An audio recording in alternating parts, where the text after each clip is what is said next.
Rangers win their home opener against the Arizona Coyotes by a score of 2-1. This was a very close game. Could have went either way. Thought the Rangers had a good third period and really had a little bit of everything. Not a whole lot of goal scoring, of course, but the story for me was Igor Shesterkin, who played a good game, made 26 saves, and stopped Jason Zucker in the third period on a penalty shot. So with under 5 minutes left, Barclay Goodrow takes down Zucker, which he had to do in that situation, and Shesterkin makes the stop. But there was a key penalty kill.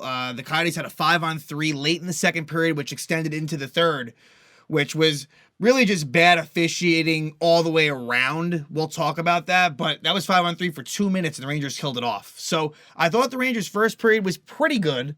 Not perfect, but pretty solid. Second period, not good. I thought the Rangers' second period wasn't good, and so maybe that's a bit of a theme where the last two second periods were especially bad.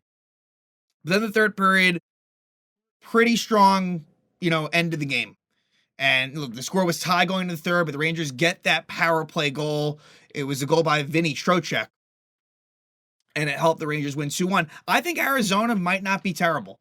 In a Western Conference that I don't think is all that great, I think Arizona, we're used to them in recent years being a team that's, towards the bottom of the standings. I think that this team is really going to be competitive.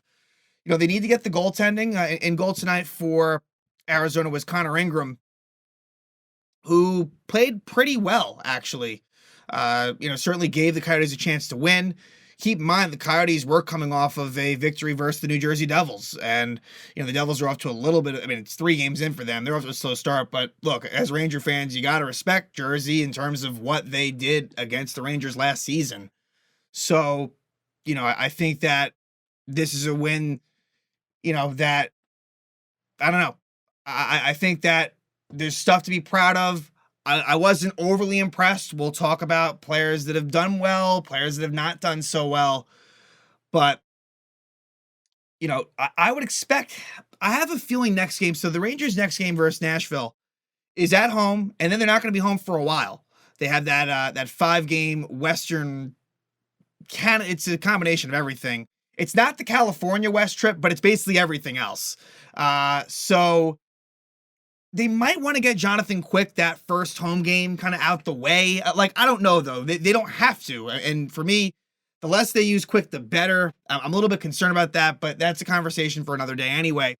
So lineup-wise, Ryan Lindgren back in. And Ryan Lindgren, who, there was a time when it looked like maybe he was hurt. He played a ton. He played, I think he had the most minutes of any Ranger, 23 minutes and 53 seconds. And part of that, Adam Fox left the game briefly in the third, but he came back, so he should be okay. But Lindgren played a lot in this game, and it's good to have him back. Again, the difference between him being in the lineup and not in the lineup is so big. And so he was back in there. Also, Jimmy Vesey was the healthy scratch. So Tyler Pitlick back in the lineup, Jimmy Vesey out. So Vesey has been out for 2 of the 3 games. I would expect him to be in there versus Nashville. Now, who is the one that's taking out? That's a good question. I think you have a lot of choices on your hands. But where will they go with it? So right now it's been Vesey or Pitlick, but I don't know. The fourth line right now, don't love it. Don't love it. So right now it is Bonino centering Goodrow and Pitlick, which was out there late protecting a 2-1 lead, which on the one hand, I guess I understand it. They are more defensive minded, but there's just not a lot of speed. Pitlick, I guess, has a little bit. I need to see him more to give you that definite assessment, but it seems like Pitlick, there's some burst there, but Bonino, I think I like his instincts and I like his defensive savvy, but he is so slow. He just is. And Goodrow, it's just not great. And again, I wish I didn't, I'm going to say this a million times this season. I wish I didn't have to look at it from the contract standpoint, because if I just saw Barclay Goodrow, if he was making Jimmy Vesey money, my opinion would be so much different, but I just think it's just so not worth it. 4 more years, $3.6 million for Goodrow is just not good value. So I'm going to try to take that out of the equation in my evaluation. But yeah, for Goody, I just feel I don't know. I don't think that he will, it probably will never get to the point where he will be a healthy scratch. But what really does separate him much more than some of these bottom guys, if we're being fair, Now, I don't think it'll happen due to many reasons, contract being one of them, veteran status being one of them, although that I don't know how much that really matters. Maybe a little bit. And the fact that, look, he is one of the leaders on the team. He is one of the alternate captains. And so yeah. Also, Blake Wheeler, like I said last game, Blake Wheeler is someone that I think I could see. And again, there's veteran status there, but it's a little bit different.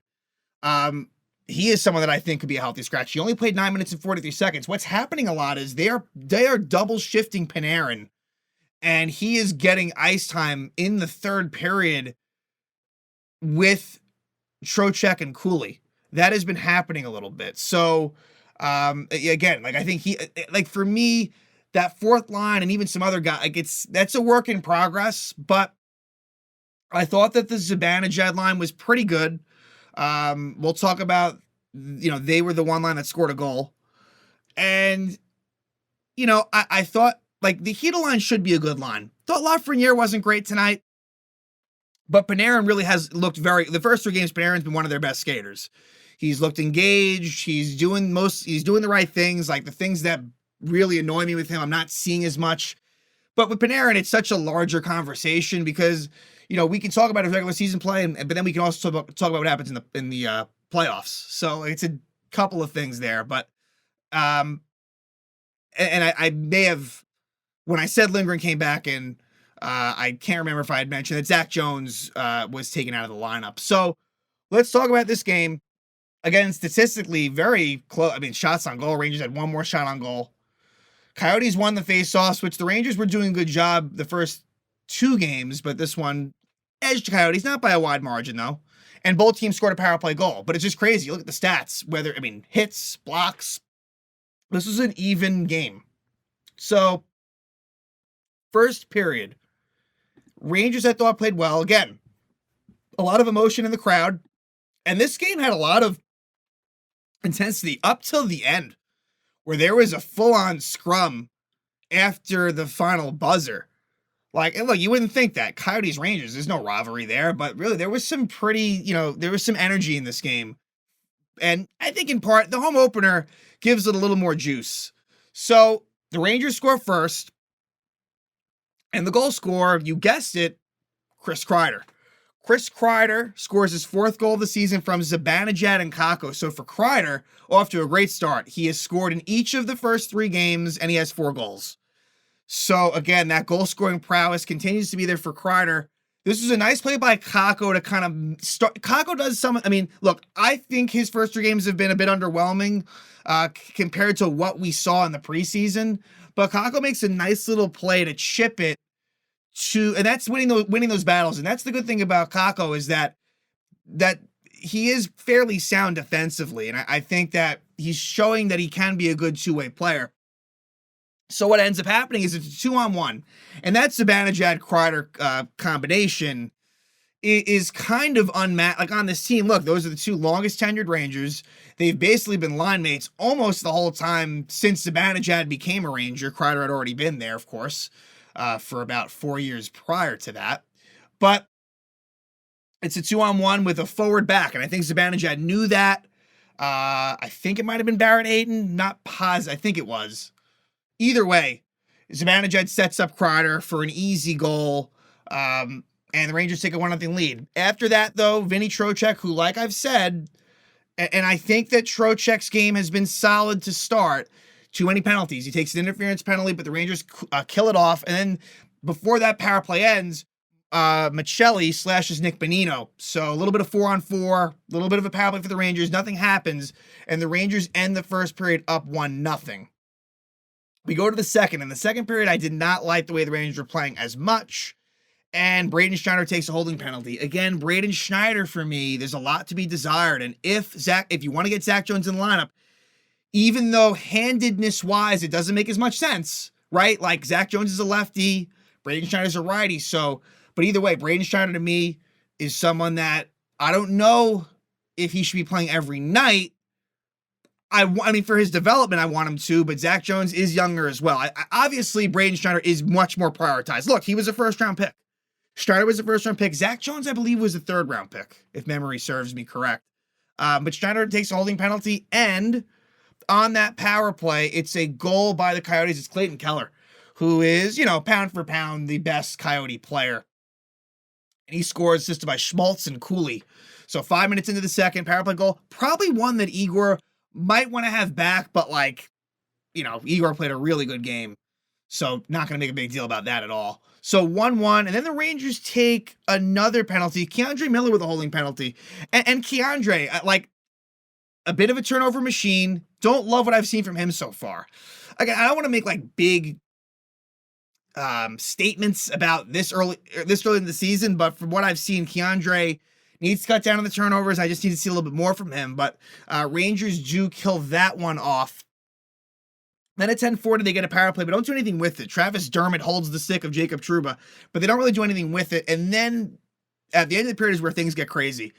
Igor makes a great pass to Panarin, which would have sprung a 2-on-1, but the ref gets in the way. So fans are pissed off. But, he didn't expect Igor to do it. And so that's frustrating. But to make matters worse, Lafreniere turns it over in the defensive zone. And again, Lafreniere, I didn't love his game tonight. And then he slashes Nick Schmaltz. That was a weak call. That was a weak call. And then as the whistle blows, Lindgren fires the puck, which is not uncommon. And they call unsportsmanlike conduct on Lindgren. That is something else. For the ref, who already fucked up the potential 2-on-1, you then call a weak penalty on Lafreniere. Then to make matters worse, and I'm not one to complain about the rest, but that was just totally ridiculous to call the Lindgren fine. You want to call the Lafreniere slash? Fine. But then to call the Lindgren and sportsmanlike conduct is crazy. But it ends up kind of being a momentum shifter in the Rangers' benefit. So with 1:19 left in the period, they kill off that 5-on-3, and then to start the third, about 40 seconds left, they kill off. So a really good job by the PK, some blocked shots, some saves by Igor, all the way around it works, and it sets them up for a pretty strong third period. And eventually the Coyotes take a penalty. Matt Dumba cross-checks Ryan Lindgren, which I guess is poetic justice, with Lindgren coming back in there and really just doing a nice job. The Rangers score on the power play. It would be a game-winning goal. It's Vincent Trocheck scoring his first goal of the season from Panarin and Fox. So this was a shot by Panarin that was deflected in off of Trocheck. Originally, the goal was credited to Panarin, but this was the right call. Trocheck, and based on the way he reacted, you knew that he was the one that scored it. So Vinny Trocheck, who came close early, missed opportunity earlier in the game where he couldn't convert, he does here, and the Rangers take a 2-1 lead. Then Rangers, are playing a good job, doing a good job, but then you have and I guess this is a league-wide thing, but I know Gallant did it a lot, where you have the fourth line with the third pair. And so Braden Schneider kind of goes in deep, and I'm sure it was more elaborate than this, but Goodrow is in a situation where he has to hold Zucker. So I don't know if Goodrow kind of, was supposed to be back in better position. I'm not sure if Braden Schneider kind of put them in a tough spot. All those things are probably true, and maybe more players are involved in this fuck up. But Goodrow had to do it, and it's funny. They call penalty shot, which was the right call. And I'm thinking, what? I actually don't mind this as compared to the power play. But, I have trust in Shesterkin, and sure enough, Zucker is stopped. And that was kind of for me, the moment of the game.